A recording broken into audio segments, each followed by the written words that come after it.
Hello friends, welcome to Indian market. I hope 2 दिन की छुट्टियां बहुत ही अच्छी जा रही होंगी। बात कर लेते हैं हम निफ्टी बैंक निफ्टी की। आने वाले हफ्ते में क्या मूवमेंट रहेगा उसके बारे में बात करेंगे। शुरुआत करते हैं सबसे पहले निफ्टी से। तो निफ्टी की अगर फ्राइडे सेशन की बात करें तो जैसे मैंने बताया था कि अगर 17,700 17,800 के लेवल अगर टूट जाते हैं तो विल सी 17,500 लेवल्स ऑल्सो। और 17,800 और 17,700 के लेवल्स पे आता क्या है वैसे? 17,800 की अगर मैं बात करूं तो यहाँ पे हमारा 10 डेमा आता था और 17,700 के लेवल से हमारा 20 डेमा। और कहीं ना कहीं हम पिछले एक हफ्ते से 10 डेमा और 20 डेमा के ऊपर ही होल्ड कर रहे थे। इट्स काइंड ऑफ बुलिशनेस यहाँ। बट अब कहीं ना कहीं बाजार बियरिशनेस की तरफ जाता हुआ दिख रहा है। और मैंने जैसे ही कहा था कि अगर 20 डेमा टूट गया तो कहीं ना कहीं सेल ऑन राइज करके चलना है और 17,500 रुपए के लिए प्ले करना है। और हम कहीं ना कहीं 17,500 की तरफ भी जाते हुए दिखे। हालांकि 17,500 का लेवल एक अच्छा पुट राइटर है, पुट राइटिंग होल्ड कर रहा है, तो ये मेरे लिए बेस की तरह ही काम करेगा मंडे के सेशन में। तो वहीं पे बात करूं रेजिस्टेंस की, तो इमीडिएट जो रेजिस्टेंस बन के आएगा वो 17,600 का लेवल रहेगा।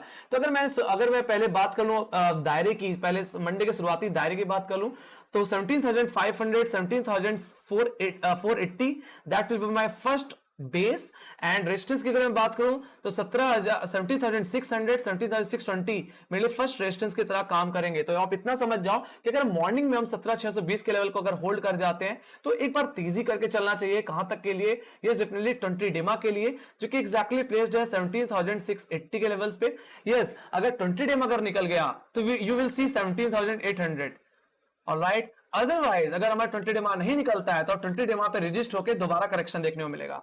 तो अगर 20 डेमा पे अगर करेक्शन देखने को मिले, मतलब 17,680 के लेवल से आपको डाउनसाइड आता हुआ दिखे, तो आप एक बार बिकवाली करके चल सकते हैं। जैसे मैंने बोला कि 20 डेमा के नीचे हम सेल ऑन राइज करके चल सकते हैं। तो अगर 20 डेमा निकलेगा तो हम 10 डेमा की तरफ जाएंगे। और 10 डेमा कहां पे? 17,770 के पास। ऑलराइट, तो वो लेवल्स मुझे देखने को मिल जाएंगे गाइस। और कहीं ना कहीं डिसाइसिवली जो कॉल राइटिंग भी मुझे देखने को मिल रही है वो कहीं ना कहीं 17,600 के लेवल्स पे और 17,800 के लेवल्स पे देखने को मिल रही है गाइस। वही बात करूं डाउनसाइड की तो 17,500 का ही लेवल एक अकेला लेवल है जो अच्छी खासी पुट राइटिंग होल्ड कर रहा है। तो अगर ये लेवल अगर टूट जाता है 20 डेमा के बाद 17,500 का लेवल भी अगर टूट जाते हैं तो ये गिरावट मुझे लेके जाएगी इसके 50 डे एक्सटेंशन मूविंग एवरेज पे, जो कि एग्जैक्टली प्लेस्ड है 17,300 के लेवल्स पे। तो जो भी गिरावट आ रही है वो मुझे मीनिंगफुल ही लग रही है, क्योंकि निफ्टी में अच्छे खासे गैप्स पेंडिंग है। तो अगर मैं सबसे पहले गैप को अगर डिस्कस करूं तो ये बुलिश गैप है जो कि 30 अगस्त में रह गया था, जो कि एग्जैक्टली 64 पॉइंट्स का है। तो मेरा भी यही मानना है अगर 17,500 के नीचे अगर हम स्लिप हो जाते हैं तो हम कहीं कि 17,300 की तरफ जाते हुए दिख सकते हैं। और हां, अगर हमने 50 डे एक्सपेंशन मूविंग एवरेज भी तोड़ दिया तो ये गिरावट हमें 100 डे एक्सपेंशन मूविंग एवरेज की तरफ ले जाएगी, जो कि एग्जैक्टली 17,000 का लेवल है। और कहीं ना कहीं ये भी अच्छी खासी पुट राइटिंग गेन करता हुआ दिखा था फ्राइडे के सेशन में। और 17,500 के लेवल्स पे भी एक गैप पेंडिंग है। ऐसा नहीं कि 17,000 के लेवल्स पे गैप पेंडिंग नहीं है। Yes, definitely there is a bullish gap जो कि एग्जैक्टली 29 जून का है। वो गैप भी पेंडिंग है, ऑलमोस्ट ये 100 पॉइंट्स का गैप है। तो वो भी फिलअप होता हुआ दिख सकता है आने वाले दिनों में। तो अगर यूएस मार्केट में अगर कमजोरी देखने को मिलेगी तो कहीं ना कहीं हमारा बाजार भी कहीं ना कहीं और डाउन साइड की तरफ ड्रैग होता हुआ दिखेगा। बट कहीं ना कहीं जिस तरह से यूएस मार्केट में फ्राइडे के सेशन में कहीं ना कहीं एक रिकवरी देखने को मिली, कहीं ना कहीं हम 11,500 के आसपास आते हुए दिखे दोबारा। और कहीं ना कहीं डाउ जोन्स जो कहीं ना कहीं 30,600 के आसपास जाता दिख रहा था, वो कहीं ना कहीं दोबारा 30,800 के लेवल्स पे रिकवर होता हुआ दिखा। जो गैप डाउन हुआ था उसके करीब ही कहीं ना कहीं क्लोजिंग देखने को मिली नैस्डैक और डाउ जोन्स में। और जो आखिरी वक्त में जो रिलीफ मिली उसकी वजह से एसजी निफ्टी ने कहीं ना कहीं 17,606 रुपए के आसपास क्लोजिंग दी। तो इस चीज से ये चीज क्लियर होती है कि बाजार में कहीं फ्लैट ओपनिंग देखने को मिल सकती है। बट हाँ, अगर गैप ओपनिंग हो और 17,620 का लेवल अगर होल्ड हो जाए तो आप 20 डेमा तक के टारगेट के लिए प्ले कर सकते हैं। वहां रजिस्ट हुआ तो फिर बिकवाली करके आप चल सकते हैं, जैसे सेल ऑन राइज के सिनेरियो में। बाकी 20 डेमा निकल गया तो 17,800 के लेवल्स भी मुझे देखने को मिल सकते हैं। तो ये बात हो गई आपकी निफ्टी की। Let's go to bank Nifty. तो अगर मैं बैंक निफ्टी की अगर मैं बात करूं तो बैंक निफ्टी में भी गिरावट ही देखने को मिली। जैसे मैंने बोला था कि अगर 41,000 का लेवल अगर टूट जाता है तो ये गिरावट मुझे 40,500 और 40,000 की तरफ लेके जाती हुई दिखेगी। हालांकि ये गिरावट कहने की 40,500 के लेवल्स पे थमती हुई दिखी।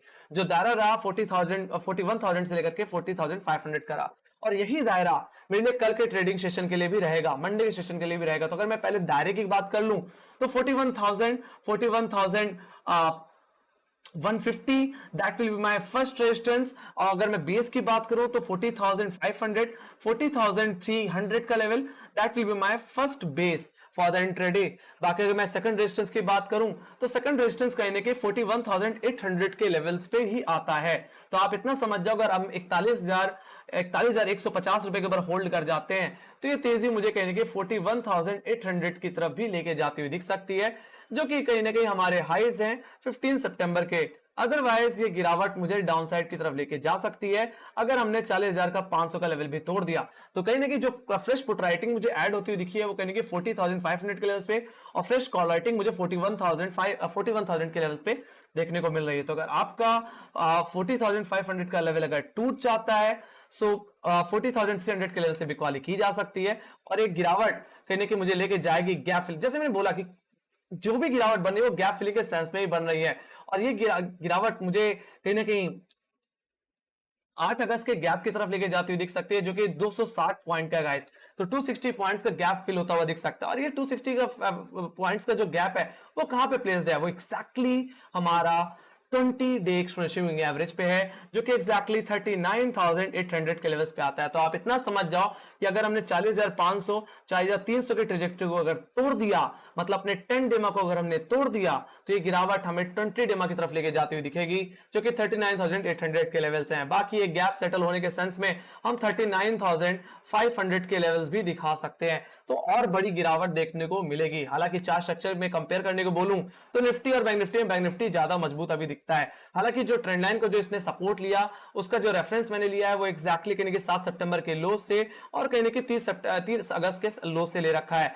तो जिस तरीके से फ्राइडे सेशन में यूएस मार्केट संभलता हुआ दिखा है, तो हो सकता है मंडे को थोड़ा बाजार रिलीफ के साथ खुले, फ्लैट ओपनिंग देता हुआ दिखे। बट सबसे बड़ा जो टास्क होगा वो 41,050 के लेवल्स को काटने का होगा। अगर हमने इन लेवल्स को काट दिया तो जो फॉलोइंग ट्रेंड लाइन को जो मैंने रेफरेंस ले रखा है वो एक्जैक्टली कहने की 15 सितंबर के हाई से ले रखा है। तो अगर ये लेवल टूट जाते हैं तो ये तेजी मुझे 41,800 की तरफ, मतलब 41,800 की तरफ लेके जाती हुई दिख सकती है। तो ये बात हो गई गाइस चार्ट की। Let's go to Upstox. तो अपस्टॉक्स में हम कहने के ऑप्शन चेन को एक बार देख लेते हैं। तो शुरुआत करूं अगर निफ्टी के ऑप्शन चेन से, तो कहीं ना कहीं जो जैसे मैंने बताया कि जो फ्रेश कॉल राइटिंग जो ऐड होती हुई दिखी है वो कहने की 17,800 के लेवल्स पे, 17,700 के लेवल्स पे, और हाँ 17,600 के लेवल्स पे, जो कि इमीडिएट रेजिस्टेंस रहेगा मंडे के सेशन में। हालांकि पुट राइटर्स 17,500 के लेवल्स पे सेटल होते हुए दिखे हैं। हालांकि 17,000 का भी लेवल है जहां पे अच्छी खासी पुट राइटिंग देखने को मिली है। तो अगर मैं 17,500 को अगर मैं देख लूं तो इस समय 17,000 के लेवल्स पे इस समय 46 लाख का ओआई है। ये उतना ही ओआई है जितना मुझे 17,500 के लेवल्स पे देखने को मिल रहा है।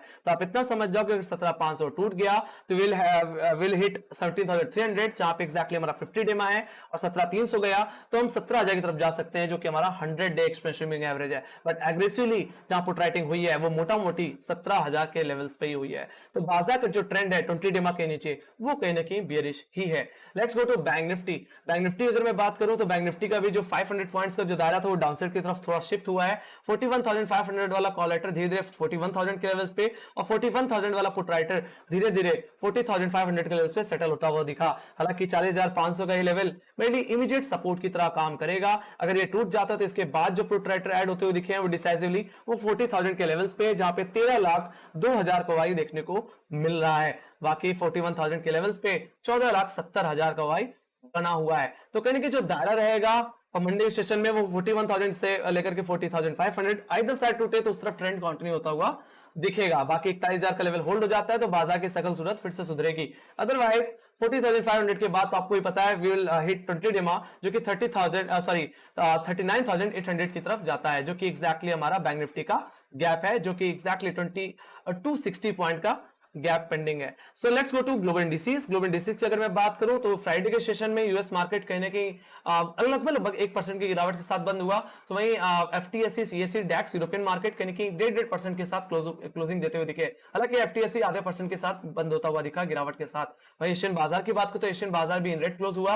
वहीं प्राइस निफ्टी आखिरी घंटों में कहने की रिकवर होता हुआ दिखा और 17,600 रुपए के ऊपर क्लोज होता हुआ दिखा है। सो एक्सपेक्टेशन ये लगाई जा सकती है कि बाजार कहने की flat to small gap up दिखा सकता सकता है, बट अभी भी जब तक 20 डेमा के नीचे है, 10 डेमा के नीचे है, need to be very cautious, बाजार में और गिरावट देखने को मिल सकती है। आपको भी पता है फेड नंबर्स भी है, मॉनेटरी पॉलिसी भी है, तो उससे पहले बाजार कहने की कॉशियस होता हुआ जरूर दिखेगा। सो एफआईएस एंड डीआईएस की अगर मैं डेटा की बात करूं तो लेट्स गो टू ऑप्स्ट्रा। ऑप्स्ट्रा पे चलते हैं, let me log in ऑप्स्ट्रा।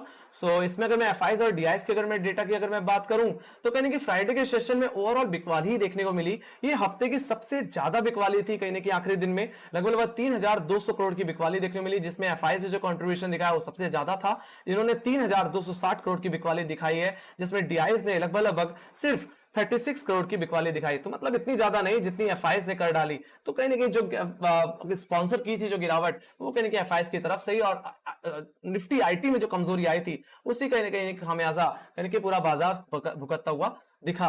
So let's see Monday के सेशन में क्या देखने को मिलता है। हालांकि जो दायरा था वो मैंने क्लियर कर दिया है। सो कहने की flat to small gap up की ओपनिंग हो सकती है। हाँ, अगर 17 और ये डेफिनेटली अगर 17,600 के लेवल होल्ड हो जाते हैं और बैंक निफ्टी में 41,150 के लेवल होल्ड हो जाते हैं तो will see some good upside. Otherwise मैं तो यही कहूंगा अगर 17,500 का लेवल टूट जाता है तो विल सी 300 लेवल्स, 17,300। और बैंक निफ्टी में मैं यही बोलूंगा कि अगर हम 40,500 के नीचे अगर चले जाते हैं तो हम कहने की गैप फिलिंग दिखा सकते हैं, मतलब 40,000 से लेकर के कहने की 39,800 तक जाते हुए दिख सकते हैं। बट मैं ये कहूंगा निफ्टी का चार्ट स्ट्रक्चर बहुत कमजोर है, 20 डेमा के नीचे है, तो हम मुझे लगता है सलोन राइज करके ही चलना चाहिए। और 17,500 गया तो डाउन साइड की तरफ बैंक निफ्टी को भी ड्रैग करता हुआ दिखेगा। सो इसी के साथ guys thank you much for watching. Make sure guys like subscribe जरूर दो देना, और टेलीग्राम चैनल लिंक ज्वाइन की लिंक डिस्क्रिप्शन बॉक्स में। मार्केट रिलेटेड जितनी न्यूज रहती है वहां पे अपडेट होती रहती है। आपके कोई सजेशंस हैं या कोई फीडबैक है तो प्लीज कमेंट सेक्शन में लिखना मत भूलिए, जरूर लिखा करिए और लाइक जरूर दबा दिया करिए ताकि हमें थोड़ा सा यस रिलीफ फील हो, है ना। सो इसी के साथ bye bye guys, see you next video, take care.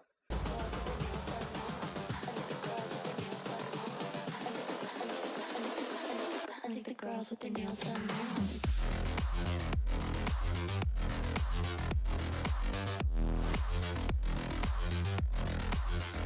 Girls with their